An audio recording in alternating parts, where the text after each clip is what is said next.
What's poppin', homies? It's your favorite homegirl, Gossip Girl. How y'all doing today? I hope you all are doing well. Well, today I want to talk to you about Daunte Wright. It is an outrage going on right now over his death in Minnesota, Plymouth, Minnesota. At that, a lot of stuff is happening in Minnesota, right? I just want to say, when will this kind of stuff stop? When is it all going to end? Because it's not right. Okay, I feel like at this point, police officers can do a lot better with trying to stop someone before trying to, shoot them dead or whatever. But let's get into this article and see what's going on. I woke up to a lot of emails and text messages and inboxes. So I said, okay, I would just definitely check this out. And I'm glad I did, because this is, my condolences to his family. He's 20 years old. Okay, and it says here, a 20-year-old man was shot dead by police in Plymouth on Sunday, April 11th. Some other relatives of the victim told a crowd in the Brooklyn Center that the fatal incident happened just before he was getting back into his car and was driving to the Brooklyn Center. Reports also quotes family members saying the young man was shot after being pulled over for displaying an air freshener from his rear view mirror in his mother's car. Now, let's go back to that point. I want to read that again. Reports also quotes family members saying a young man was shot after being pulled over for displaying an air freshener from his rear view mirror in his mother's car.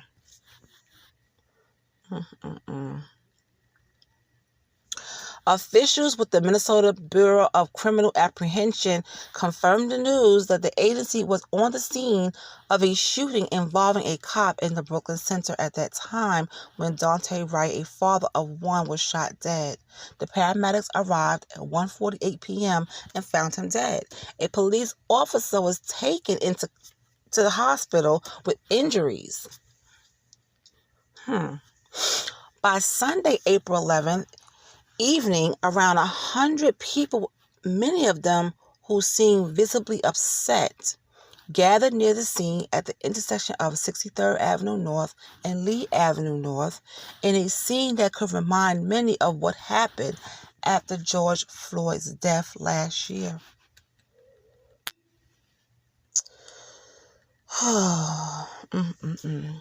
Brooklyn Center Police stopped a car for a traffic violation in the 6300 block of Orchard Avenue shortly before 2 p.m. Sunday, April 11th, according to a news release issued by Brooklyn Center Police Department.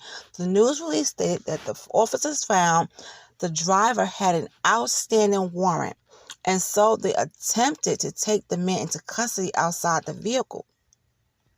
At one point, as officers was attempting to take the driver into custody, the driver re-entered the vehicle.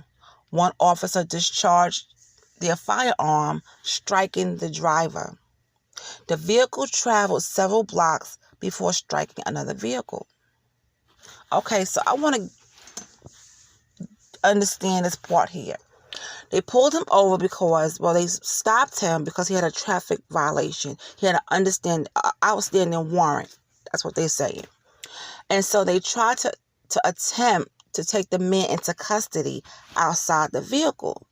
So what do they mean by they tried to attempt to take the man into custody outside the vehicle? Were they pulling him out the car? Or did they ask him to step out of the car so he can be arrested and taken into custody because he has an outstanding warrant? Either way, he was outside that vehicle, because how would he be able to re-enter the vehicle? You get what I'm saying?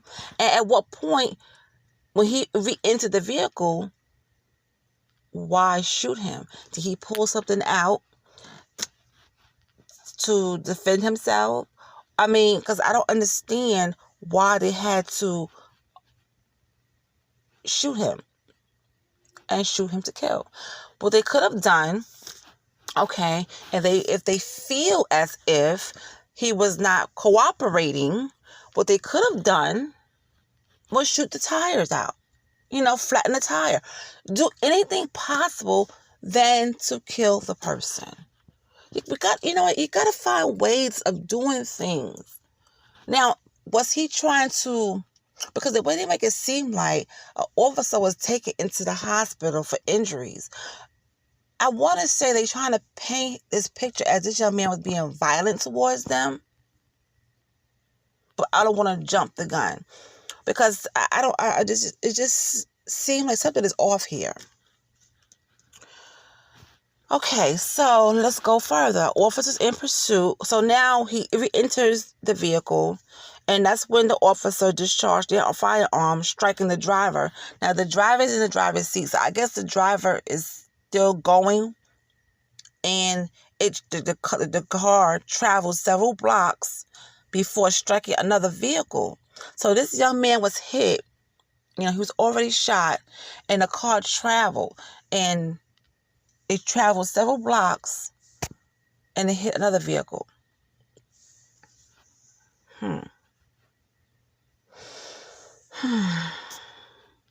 Officers in pursuit and responding medical personnel attempted life-saving measures, but the person died at the scene. The press release said a woman who was a passenger in the vehicle suffered injuries that weren't life-threatening during the crash and was taken to North Memorial Health Hospital in Robbinsdale. People in the other vehicle were not injured. So people in the other injured that he crashed were not injured. And the young lady who was in the passenger seat at the time, she doesn't have any life-threatening issues. But she was taken to the hospital, I guess, to get checked. Okay. Brooklyn Park Sergeant Mike Peterson questions Wright's family and asks the crowd at the demonstration at the venue to back up, saying he doesn't know what happened. Wright's mother, Katie Wright, tearfully asks what happened to her son and was asking for more information. She also pleaded for her son's body to be moved from the streets.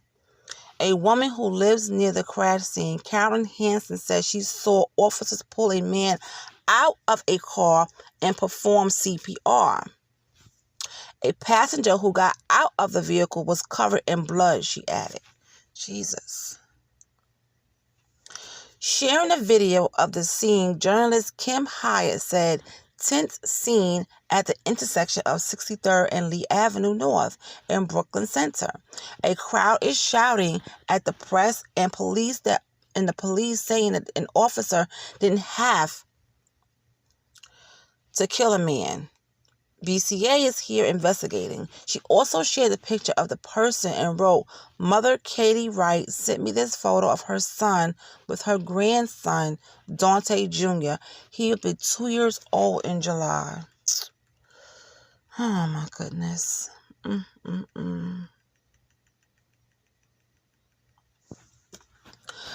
His mother, Katie Wright, has every right to find out what happened to her son.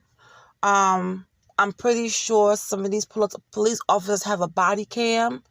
We need to see that. That needs to be investigated as well. Because I'm just trying to picture this whole thing in my head. And then the woman that was in the car, who was a passenger, Carolyn Hansen, says she saw her come out the car and she was covered in blood. So you mean to tell me the cop shot him? The car traveled, hit another vehicle. Okay. They pulled him out to perform CPR, but it was too late. If this young man is still laying in the street, why you could not put something over him to block people from seeing him in the street? There's a lot of questions that need to be asked here. But I'm definitely going to keep looking into this because I want to know what's going on. And probably later on, we're going to get more information. So when I know more, you will definitely know more. But this is a shame.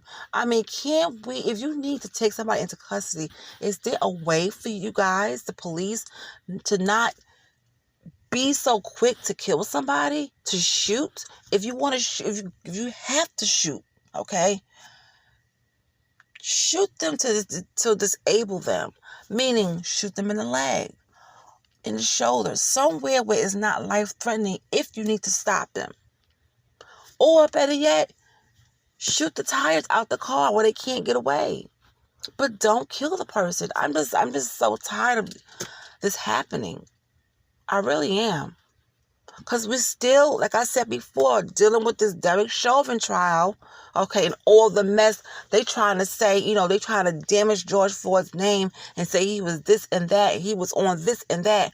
It doesn't matter. We have Derek Chauvin on video, on this man's neck, killing him on camera, basically, applying pressure. And every medical examiner on this said he did not die through drugs.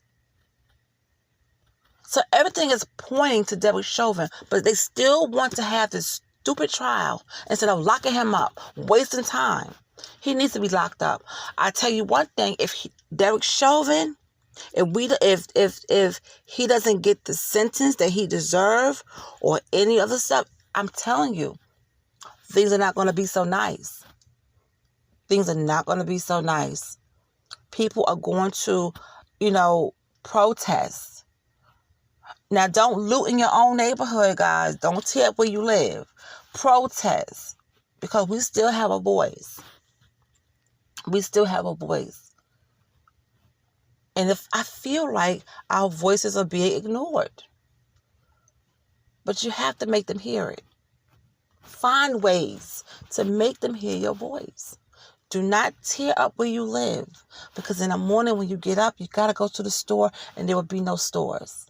So don't tear up where you live. But you could make a point where your voice can be heard. Loud and clear. My condolences go out to his mother, and to his child, his son. His son, turns 2 in July, and is ashamed that his father will not be able to be around to see his son turn 2. This is sad. This is sad. This is really sad. Oh my goodness. It's a shame. It's just a shame. All right, you guys. That's all I have for right now. I have more coming up later, so I'll talk to you guys then, okay? Have a good one.